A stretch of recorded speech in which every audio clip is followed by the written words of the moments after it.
लोकशाहीचा बुलंद आवाज, रिपब्लिकन वार्ता, महाराष्ट्र। भिलदरीत बिबट्याची दहशत, शेतकऱ्याच्या 6 शेळ्यांचा फडशा पाडला। शेतात जाण्यास महिलांमध्ये भीती, विद्यार्थ्यांच्या शाळेवरही परिणाम। संभाजीनगरच्या कन्नड तालुक्यातील भिलदरीत बिबट्याची दहशत, शेतकऱ्याच्या 6 शेळ्यांचा फडशा पाडला असून वाढलेल्या पिकामध्ये लपून बिबट्या हल्ला करीत असल्याने शेतकरी शेतात काम करताना घाबरत आहेत, तर लहान मुलांना शाळेत ने-आण करण्यासाठी मोठ्या व्यक्तीला सोबत राहावे लागत आहे। बिबट्याचा बंदोबस्त करण्यासाठी वेळोवेळी वन विभागास निवेदन देऊनही उपयोग झालेला नाही। या वन्य प्राण्यांचा बंदोबस्त न झाल्यास लोकशाही मार्गाने आंदोलन करण्याचाही इशारा नागरिकांनी दिला आहे। कन्नड तालुक्यातील भिलदरी, पिशोर येथील नागरिक व शेतकरी बिबट्याच्या दहशतीखाली वावरत असून आतापर्यंत हल्ला करून अनेक जनावरांचा फडशा बिबट्याने पाडला आहे। यामुळे शेतात जाणाऱ्या महिला व शाळेत जाणाऱ्या मुलांमध्ये भीतीचे वातावरण पसरले आहे।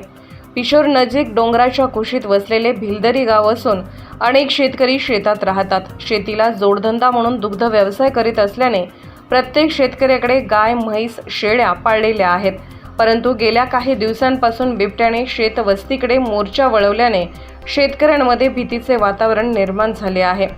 बिबट्याने सुभाष दौलत सुलाने या शेतकऱ्याच्या 6 शेळ्यांचा फडशा पाडला।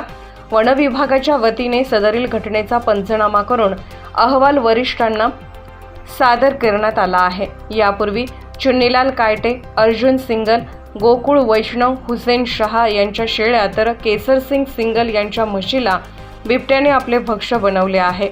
नमस्कार, मी विजय वैष्णव भिलदरीतून बोलत आहे। आज आमच्या गावात बिबट्याचे 3-4 महिन्यापासून लगातार 8-8 दिवस झाले शेतकऱ्यांची खूप नुकसान लावले। 3 वर्षापासून आम्ही पाठपुरावे करत आहे आपल्या वन विभागाने बंदोबस्त करावा त्यासाठी, पण कोणी वन विभाग याच्याकडे तर लक्ष देत नाही। आज आमच्या इथे सुभाष भाऊ सुलाने यांच्या 6 बकऱ्या जागेवर मारलेले आहे आणि ते पण त्यांनी म्हणजे खूप मेहनत, किती दिवसापासून बकऱ्या पाळत होते।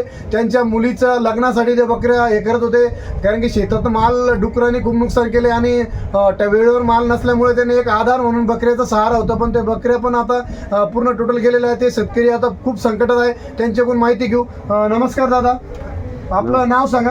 सुभाष दौलत सुलाने।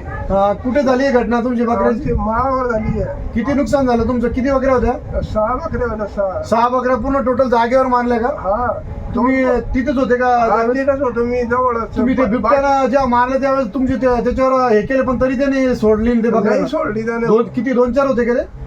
2 होते असा अंदाज आहे। एकच दिसला मला ते। हो का? तुमच्यावर बी अटॅक केला वाटतं? असं धावलं ना माझ्यावर, मी पळायला लागलो, माझ्या पायाला मार लागला भरपूर, पाठीला बी मार लागला। पाहू शकता बाबाच्या बिबट्याने त्यावेळेस बकऱ्याच्या वेळेस स्वतः त्याचे पाहिल्यानंतर त्यांच्याकडे बिबट्याने हे केली, त्यांना इकडे तिकडे जाताना मार पण लागलेले, दुखापत झालेली आहे, जीवितहानीपासून ते वाचले।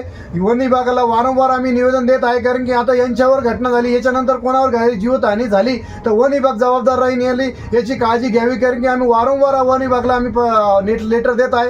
8-10 दिवसात त्याचा बंदोबस्त नाही झाला, पिंजरं नाही लावण्यात आलं तर आम्ही आपल्या कार्याचं उपोषणाला बसू। हे गावकरीचा निर्णय आता खूप झाला। आम्ही 3-4 वर्षापासून बिबट्याचे हे सहन करत आहे आणि शाळेचे विद्यार्थी 3 किलोमीटर पासून गावात शाळेत येतात, त्यांना हे भीतीमुळे शाळेत येणं जाणं सुद्धा बंद झालेलं आहे। या बाबाला काहीतरी नुकसान तात्काळ नुकसान भरपाई मिळावी आणि ताबडतोब याचा पंचनामा करून यांना भरपाई मिळावी, देण्यात यावी, ही नम्र विनंती। 68 गट नंबर आहे माझा।